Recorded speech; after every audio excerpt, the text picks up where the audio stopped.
Hey guys, First Regardsman here, and so I'll be talking about every single heroic weapon in Space Marine 2 patch 11.0 and tier listing them. Now, heroic weapons are intended to be a side grade to the relic tier options, supposed to give you like a unique playstyle. I think a lot of them do fit that niche currently, but some of them do overperform and some of them do underperform. So we'll be talking about that today, starting off with the Combi Melta. Now, the Combi Melta did get a damage buff to both the Melta and Bolt Rifle portion from patch 10 to patch 11.0. It feels way better now. I do still think it's one of the weaker options for the heroic weapons because the Bolt Rifle accuracy version is just way better than this. Like, the main utility of this weapon is that you do get the stagger of the Melta, but it does kind of feel like a worse of both worlds, where the Melta Rifle on its own is superior to the Combi Melta, and the Bolt Rifle portion is superior to the Combi Melta's Bolt Rifle portion, and the two combined in like a mediocre way really don't make up for that, in my opinion. It is kind of nice to trigger things like rapid health off of the Melta portion. It's like the best option for this, and the stagger is kind of nice. But I would say it's one of the weaker options still, and I would put it in the C tier, maybe B tier, but I think it probably deserves to be in C. It's not terrible. It's pretty decent. You can definitely use it. It feels better than it did in patch 10, where it was just like definitely underperforming, but I would put it down here. Next weapon here is the Xenophase Blade. Now, the Xenophase Blade is the heroic power sword. This one has a 20% bonus damage to the power rake attack, which is your heavy attack, on top of a better radius or like a wider arc for your swing, which feels really good in this game. This is actually really good at wiping out Neurothropes and Zoanthropes out of the sky, because it changes the whole angle of your power rake, so it's very easy to actually like slash them out versus like the normal power sword. It's like the best use case scenario for this weapon, in my opinion, because the Xenophase Blade is a balanced weapon, which does suck. That's like the biggest thing holding this thing back. I would still put it in the A tier. Like, it is a good weapon. I think it's like one of my preferred weapons out of all the heroic options, to be honest. And it is, really nice at saving ammunition on Zoanthropes and Neurothropes. It's also pretty good at like wiping out Zangors and stuff like that. So A tier for sure, in my opinion. Block power sword may be like a little bit better, but I would still put it here. Next weapon here is the Power Gladius, and now this one got a fat buff in patch 11.0. Now the Agile Strike ability that gives you 120% bonus damage to your next attack on every single perfect dodge, stacking 3 times, will last for 1 second after the initial attack, which means you get off like heavy attacks and stuff like that on top of a Shadow Stab. And on top of all of that, they also buffed up the whole damage cap in the game, so this thing hits like an absolute truck. I think this is by far the best knife in the entire game right now. The knife may be like a pretty weak weapon, but like this one absolutely fucks. So S tier for sure. Power Gladius is incredible on every class it is on, and the damage buff is truly staggering. So a great weapon. If you haven't picked this one up, I definitely would this patch. And the skill cap is like fairly high because perfect dodging isn't super easy for everybody, and is a balanced weapon, but it's still a very good weapon and definitely the best in slot knife, in my opinion. Next weapon here is the honorific relic tier bolt pistol. This one I feel like it kind of fell off from where it was in patch 10. All the bolt pistols in patch 11.0 got a base damage buff except for this one. This one has like the lowest gun strike damage of any bolt pistol option, and also its damage is kind of mediocre. The main reason I like this weapon at the moment is that the relic tier bolt pistols don't have like a 3-round burst to trigger things like a pattern of excellence on the sniper class. It is nice just like put this on a sniper and get that trigger on your pattern of excellence for the extra melta bombs and stuff like that. But beyond that, I would probably put it in like the C or B tier right now. It is kind of unfortunate it got Powercraft to like 1 patch after, but the heroic heavy bolt pistol is actually better in my opinion currently, and I would say this one is a little lacking. They should give it the base damage buff. I don't know why they didn't, but like hopefully it does get that in the future. Next weapon here is the Relic-Battle Heavy Plasma Incinerator. This one is the heroic heavy plasma. Instead of having charge shots, you have a fully automatic plasma incinerator. This is pretty damn good. Losing out the charge shots does mean that you can no longer stagger enemies, which kind of sucks, but like the big bonus of this is the absolutely ridiculous DPS. You can also basically cool down your weapon if you hit your cooldown button or like your reload button over and over after shooting a shot to like never overheat on this gun. Really good for that. Some people think this is like the best in slot for the heavy plasma in the game. I still think the rate of fire and ammo variants are better because the charged AoE shots are just so damn strong, but this one definitely has some good use case scenarios. And the biggest issue I have with it is like the overwhelming amount of ammo this thing actually uses. It is super ammo hungry, like ridiculously so. You will run out if you are not careful, so that's like the biggest problem. But that being said, it is still A tier, I think. Like, it's a very strong gun, and being able to put out that much damage is truly staggering. Now, the next heroic weapon here is Choler's Teeth. This is the heroic chainsword with the perk effect Fist Fight. It will give you a 15% bonus damage to all your heavy attacks, on top of giving your heavy attacks like one combo skip. So you can go immediately into a punch, or like immediately into a punch into a stomp. And in patch 11.0, they finally fixed up the Trampling Stride perk to give you the double stomps. This one is a ton of fun to use. The only reason I don't rank it that highly is that it really doesn't do anything that the block chainsword doesn't.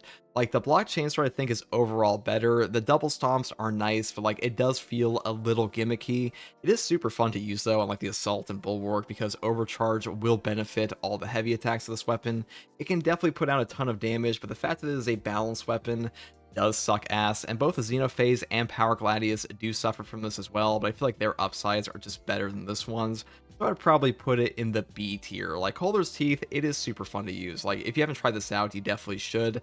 I just think it's not like a supreme chainsword, but it is definitely, you know, a good option if you're into that kind of thing. Now, the next heroic weapon is the controversial Wrapped Bolt Sniper Rifle.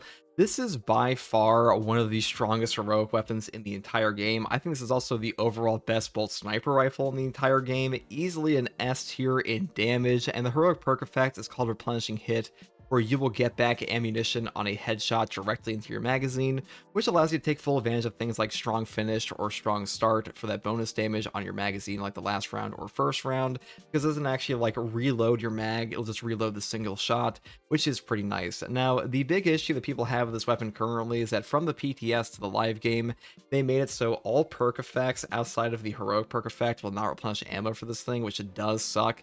It is still very strong versus Tyrannus, but against Chaos, this weapon does kind of blow currently. Like, that's really an issue with Chaos in general, because their heads are just like not super good for headshot multiplier weapons. They have really weird hitboxes on Terminators and stuff like that, and you have to get like a full headshot with this weapon to properly get back your ammunition, and without that, you will run out really quickly, because despite having a ×10 headshot multiplier, this thing only has 3 ammo in the magazine capacity and 3 ammo in its reserves, which can be brought up to like 4 in the magazine and 4 in the reserves of the proper perks. But still, I think this weapon could probably use like a perk change for like what they did from the PTS to the live game, but regardless, it is in the S tier because it's just the best bolt sniper rifle in the game, and still nearly one-shots like half the enemies in the game. They're like Extremis and above, does tremendous damage to Neurothropes, and will straight up one-shot and detonate the head of like any Tyranid warrior, and versus Tyranids, it is still a godly weapon, so definitely in the S tier.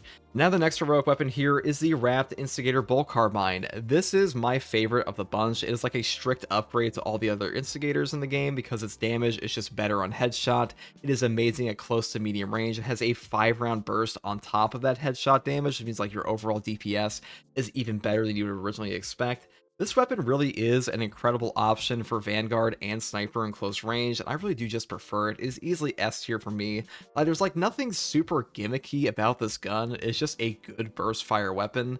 The only place this weapon kind of like underperforms is at really long range, because of hitting all 5 rounds can be a little difficult, but I really put that down on the weapon because it's not really supposed to be a long range gun. It's supposed to be a close to medium range, and it does that very well.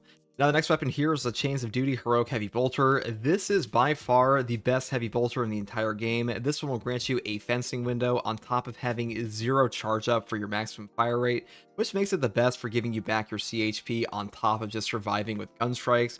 And on top of those perk effects, it has a 50% bonus parry window and will reduce your cooldown or your weapon cooling to nothing off a single gun strike. So a really good option here, definitely one you should pick up.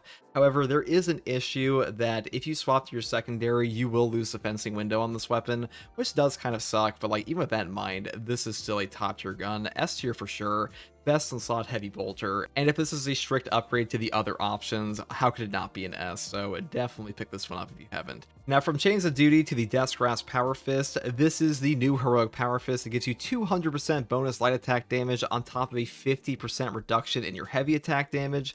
Now, losing heavy attack damage may sound awful, but light attacks on this thing do hit like a truck. And on top of that, it has an additional heroic effect where if you get an execute within 15 meters, you will trigger a gun strike on an enemy around you. That is a very powerful effect. This actually makes this weapon one of the safest in the entire game. If you bring armor reinforcement on an assault, you will just never die versus Tyranids with this weapon. It's kind of absurd how many gun strikes you actually get. It's also a fencing power fist with a 15 base strength. I think this is by far the best in slot for any of the fencing versions. And this one's really underrated, to be honest. The light attacks are very strong on this thing. You know, it's no block fist, but to be honest, what is? But as far as a fencing fist goes, this is by far the best option in my opinion. I would easily put this in the A tier. If you have not tried this out before, I definitely would. It is really fun to use and way more entertaining than the block fist, because the block fist is just like a charge attack spam weapon. This one you actually have mechanics built in. Even if they are a little gimmicky at times, I still think that's like a superior option for gameplay fun than just like spamming one attack the entire time. Next weapon here is Storm's Dominion. This is the heroic thunder hammer that puts down shock grenade effects on Aftershock. This one's shock grenade effect is actually better than it may seem, because you will put down a shock grenade for every single smash you do with Aftershock. It will only trigger on Aftershock, but you will also not have to charge up your Aftershock at all. So the amount of shock grenades you get on this are tremendous, and on top of that, in patch 11.0, they also changed it so that the Assault Ground Pound will get a shock grenade effect as well, which is really cool, and the Storm's Dominion is a pretty damn fun weapon. On top of all of those effects, it is also the best fencing thunder hammer in the game by far, just like strictly stat-wise, which means there is literally no reason to take a relic tier fencing hammer over this one, and I would say that easily puts this one like the A tier for me at minimum, if not S, because it is a strictly superior version. But, you know, I still think the block fist is better, so I'm putting this one in the A. It's definitely a good weapon. Like, it really has good synergy with both the Assault and Bulwark. Definitely more so Bulwark, because Bulwark has perks like Shock and Awe, but like, you know, you really can't go wrong with this one. It's pretty fun for Gunstrike builds as well. If you have tried this one, I definitely would. Final weapon here is Retribution's Bequest. Now, on the PTS, this was by far the worst heroic weapon in the game. It had the lowest gunstrike damage of any heavy bolt pistol in Space Marine 2, on top of a terrible perk effect with No Help Is Coming, where you had to headshot a reinforcement calling guy to stop them from calling reinforcements. It was awful, but they actually buffed this one up a ton in the main patch of patch 11.0. Now it has the highest gunstrike damage of any gun in this entire game, on top of the fact that the perk effect and No Help Is Coming will now instantaneously kill a reinforcement calling enemy on a headshot, which does save you a ton of ammo, because on absolute difficulty, if you do stop a reinforcement calling enemy, they will usually go in rage, which means like you're spending extra ammo shooting those guys. This weapon does have like really low ammo reserves, but you save a ton of ammunition by stopping those reinforcement calls, on top of one-shotting the guy who is calling them and avoiding that enraged enemy. So better than it may sound, and that extra gunstrike damage is like a 6% increase or something like that, but that's pretty damn good. And personally, I think this is an A tier weapon. Like, I love this gun. I think it's like my preferred secondary in the entire game currently. Maybe that's like a hot take, maybe you hate this weapon, but to be honest, it is pretty damn good. The low ammo reserves are like a little excessive in my opinion. Like, maybe they could buff up the ammo reserves to 80 or something like the other heavy bolt pistol options, but it's still pretty damn strong, and it also hits like a truck with like a 12 base strength compared to the other heavy pistols, and hopefully you'll enjoy this one too if you ever pick it up. And that's all I have to say in this one, guys. Let me know what you think about the heroic weapons in Space Marine 2 patch 11.0. Do you like Chains of Duty? Are you a fan of the change to the Bolt Sniper Rifle? And which one did you pick up first, and where would you rank these? And as always, thank you for watching. If you like content like this, subscribe for more, and take it easy. Bye.